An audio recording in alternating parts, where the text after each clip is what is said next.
Hello friend, are के Patel YouTube channel में आपका स्वागत है।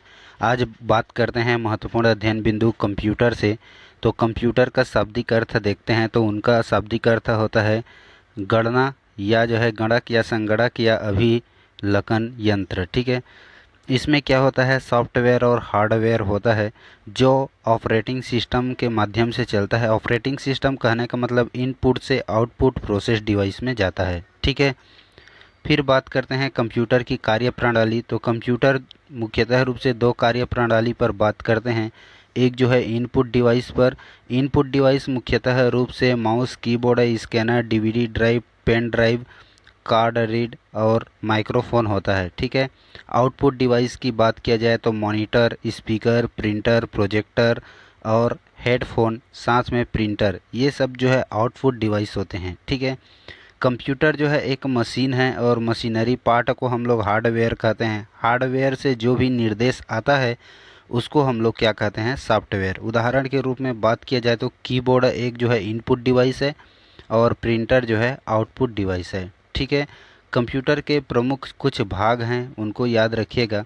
तो कंप्यूटर के कुछ महत्वपूर्ण 4-5 महत्वपूर्ण भाग हैं, उनको आप याद रखेंगे। पहला है मॉनिटर। मॉनिटर मतलब प्रोग्राम को जो सेटल करता है और डिस्प्ले में दिखाता है, तो उनको हम लोग क्या कहते हैं, मॉनिटर। और यह जो मॉनिटर है ना, वह एक आउटपुट डिवाइस है। ठीक है, तो आप याद रखेंगे। दूसरा महत्वपूर्ण तथ्यांश है कीबोर्ड।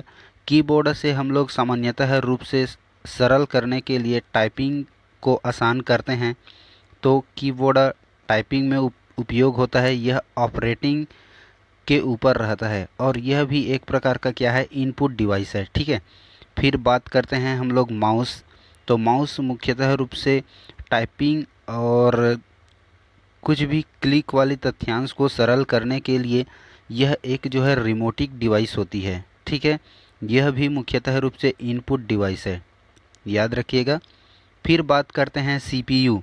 सीपीयू मतलब सेंट्रल प्रोसेसिंग यूनिट। ठीक है, इनका संक्षिप्त से व्यापक नाम है। इसका महत्वपूर्ण भाग होता है, मतलब यह जो है कंप्यूटर में सारी डेटा को सेव करके रखता है। ठीक है, इसलिए कंप्यूटर के सभी भाग जो है सीपीयू से जुड़े रहते हैं, इसलिए कंप्यूटर का मस्तिष्क कहते हैं। ठीक है, इनको याद रखिएगा। फिर बात करते हैं यूपीएस। यूपीएस कहने का मतलब अनस्टरप्ट पावर सप्लाई। इसका कहने का मतलब ये है कि बिजली के चले जाने पर सीधे बंद होती है ना, उनको रोकती है। ठीक है, फिर आगे बात करते हैं कंप्यूटर मेमोरी। कंप्यूटर मेमोरी दो प्रकार की होती है, एक प्राथमिक मेमोरी और दूसरा है सेकेंडरी मेमोरी। ठीक है, प्राथमिक मेमोरी मुख्यतः रूप से मुख्य मेमोरी होता है, जिसको हम लोग रैम कहते हैं।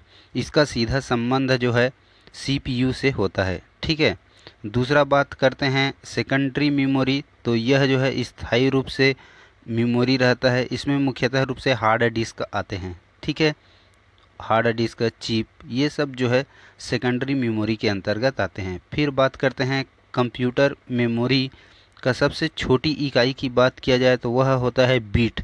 बिट जो है सांकेतिक भाषा में अगर बात किया जाए तो 0 और 1 ये जो है कंप्यूटर ही पढ़ सकता है। तो याद रखिएगा, संकेत बाइनरी संकेत जो है मुख्यतः रूप से 0 और 1 होता है। ठीक है, इनको याद रखिएगा। 4 बिट बराबर होता है 1 निबल। ठीक है, 4 बिट बराबर 1 निबल, 8 बिट बराबर 1 बाइट होता है। आगे देखिएगा, 1000 बाइट बराबर होता है 1 किलोबाइट। ठीक है, मतलब 1 केबी।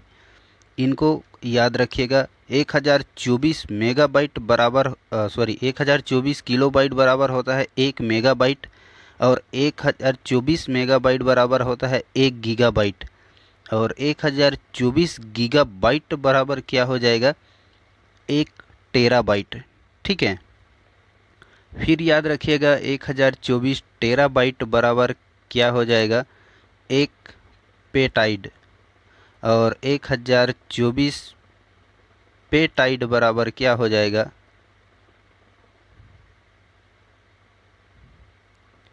1 आक्साबाइड।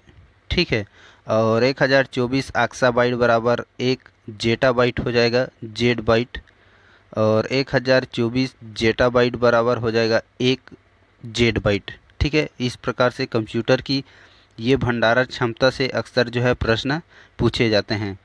वीडियो आप अंत तक देखें। वीडियो कैसे लगा आप हमें कमेंट में बताइएगा। वीडियो अच्छा लगा हो तो लाइक कीजिएगा और चैनल को सब्सक्राइब कीजिएगा। अन्य पार्ट आप पाने के लिए चैनल को सब्सक्राइब करके रखें। ओके, थैंक यू, जय हिंद।